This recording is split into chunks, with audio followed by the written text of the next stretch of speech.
So iyon na nga guys, hindi ko sinasadyang mabutas ko yung aming aquarium. Lilinisin ko sana pero naumpog ko siya sa may lababo, no.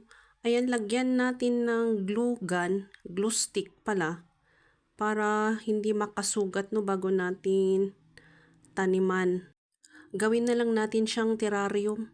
Yan, alisin lang natin yung mga lava rings at i-retain natin yung mga buhangin. Dagdagan na lang natin ng lupa. Sayang itong aquarium guys, kaya i-repurpose na lang natin, no? Taniman na lang natin ng succulents. Struggle is real pala dito sa paggawa ng terrarium, no? First time ko lang itong gawin and matagal ko nang balak na gumawa ng mga terrarium. Paano na lang pala pag maliliit na baso o lalagyan ang gawin nating terrarium, no? Ang hirap pala guys. Pero sabi nga nila, there's no harm in trying and practice makes perfect. Hindi masyadong maganda ang design nitong ating terrarium guys kasi hindi pa nga tayo sanay. Kapag ma-perfect siguro natin guys, maganda na yung design natin, parang yung sa mga napapanood sa YouTube. Nung una, akala ko madali lang itong gawin pero mahirap pala.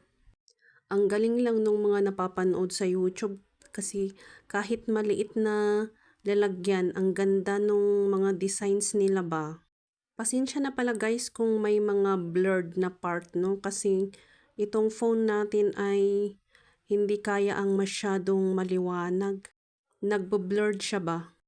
Pinili ko lang pala guys yung mga succulents na hindi masyadong mabilis lumaki para hindi sila gaanong magsiksikan, no?